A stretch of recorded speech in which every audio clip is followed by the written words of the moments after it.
everybody, welcome back to Taz's Wig Closet. This is Taz. Today I'm going to take you through a full review of Ellen Wille Girl Mono. I have her in two colors to show you. I'm also going to show you a summer inspired outfit, something that you would probably see me in every weekend in the summertime.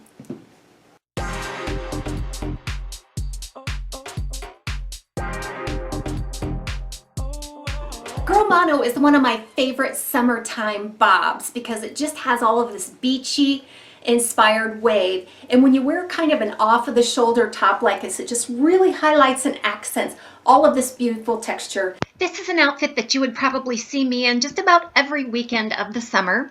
I really enjoy these 3/4 sleeve off of the shoulder tops. This one's by IZ Buyer. I purchased it at Kohl's. The cropped jeans are from Apartment 9, and those were also at Kohl's. The Franco Santo platform sandals I purchased at DSW. So I have her on in Champagne Rooted right now, and I also am going to show you light Bernstein Rooted. So the Champagne Rooted is a combination of some beige and some honey blondes and then some platinum highlights, and all of that is on a medium brown root, which is more ashy in tone. So the dimensions on this one, so we have about a 6.5 inch front piece here, and it's very hard to see these measurements because it's so curly, but we have a 7.5 inch crown and a 5 inch nape. There's also a 9 inch layer on the sides. Now for the most part, this is pretty much the same length all the way around. It's just a nice full curly bob. It features a hand-tied temple to temple lace front, a left-hand monofilament side part. So the lace front is very well done. The knots are about medium in size. They do take the highlight right up to the root of that lace front, which kind of softens that color a bit. Now the top is kind of densely knotted there, but I still think you can see the illusion of scalp where it parts on that monofilament. I do adore the shape of this style. This just nice, big, full, round, curly bob. It's just right up my alley. Now the curls on this one are very hand-dried look. It just looks like you climbed out of the ocean and kind of left them dry in the salty air. They're very piecey, and it almost looks like wet noodles. That's how separated and defined they are. Now that's not true with a lot of the other Girl Monos. I think one of the biggest complaints that I've heard in this past year about Girl Mono is the inconsistency of the curl pattern. So many people say, Taz, how can I get my Girl Mono to look like your Girl Mono in terms of the texture? Because theirs might be a little less air dried look, a little less curl. So I'm going to take you through on some techniques that you can use to try to put some of that in. So although you're going to get lots and lots of volume on Girl Mono, you're not going to see a huge density. Now this one is, I would say, a medium density, but a lot of that is also coming from the permatease. You're going to find permatease through the top, at the crown, heavier at the temple, and very heavy here at the nape, and that's going to kind of contribute to its shape and just allow it to hold its volume. But at 3.1 ounces, it's not an overly dense style, nor do I feel like there's too much permatease on this style. I think it's just right.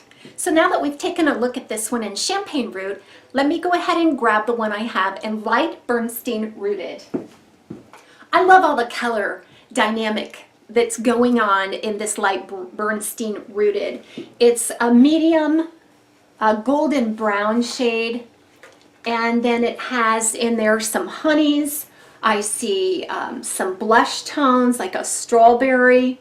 I see some auburn tones, and then you see this this beautiful light gold blonde highlighting in places. It's just beautiful with this texture. And all of that is on a medium brown root. Overall, I think that the light Bernstein Rooted is more of a warm tone color. Here is the dilemma with the texture, I think. So for the most part, I think that this one here in the light Bernstein Rooted is a very similar and within a good slim variance of what you see here on the Champagne Rooted. I think there's a way that you could even bring out more of this air dried look on this, and we'll go through that. So I'm wearing that light Bernstein Rooted, an absolutely beautiful brunette shade. A lot of dynamic colors going on, and I think it's also perfect for summer because the lighter honey and blonde tones in this color kind of give it that sunburnished effect. So let's take a look at the inside of the cap for Girl Mono. So right away you notice the seamless transition from the lace front into the left monofilament part. That part does not go back to the crown. It goes about halfway back to the crown, and the lace front is not extended back into the ear tab. Then it's open wefted top, sides, and back, closed velvet ear tabs, extended velvet nape, and Velcro adjusters. This actually has a little bit of stretch to it. I believe that right out of the box it is meant for the average circumference, but I did have to cinch in just a tad to accommodate a petite average circumference. So now let's talk about how to add a little bit of texture to your wigs in general. But if you do have one of those Girl Monos that just don't have that piecey wavy texture that you were hoping for and craving, I'm going to show you how to put that in. So what you're going to need is a spray bottle of water and some wig spray. So I always have my my spray bottle of water. I use this all the time when styling my wigs. I also have here this Brandywine wig spray, and I use a wig spray versus a human hair spray because there's less alcohol, which will dry out the fibers. So they say. So I don't use this a lot because I think that products in the hair really do attract dirt. But if you're going for a specific look and you want it to hold for you, I do recommend some wig spray. So the first thing that you're going to do is to spritz liberally spritz and scrunch. Spritz and scrunch almost to saturation. Spritz and scrunch. And when I mean scrunch is start at the bottom, pull up and scrunch. Start at the bottom, pull up and scrunch. And you can do that with all the layers. Even around the face. The face is one of those areas where you do want the texture. So make sure you don't skip the face part. All right, so once this is heavily doused with water, almost to the point of saturation there, then you're going to go behind that with the wig spray. I haven't used this in a while, it's probably gummed up. But you could either spray it directly on or put it in your hand and scrunch. So what I like to do best is to put it in my hand, spray a bunch in there, and rub it in, but immediately use the scrunching technique all over again using the wig spray. Okay, so you would do that all over the wig. Now what you want to do from this point forward is to, if you leave it on your head, resist brushing, combing, even manipulating the hair. Leave it alone. Leave your hands out of the hair while it dries. It won't take long to dry. It's not like you've washed it.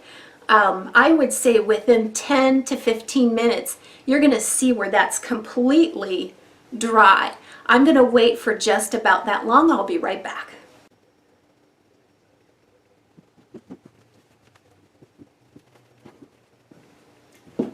So it's been about 10 minutes now, and you can see where the holding spray, even though it's dry, it's fairly dry for the most part, it did kind of hold in that separated air dried pattern. So if you have a stubborn Girl Mono that you want to put in some additional texture, this would be a great thing to do. And listen, do that to all of your wigs. I do that all the time to add some texture to a wavy wig.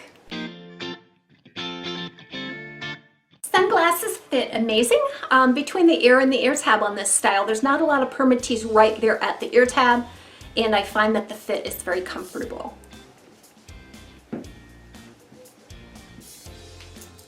So even though Girl Mono is kind of short in length, I still think you can get a little ponytail, and anything to bring it off the neck will just make you cooler.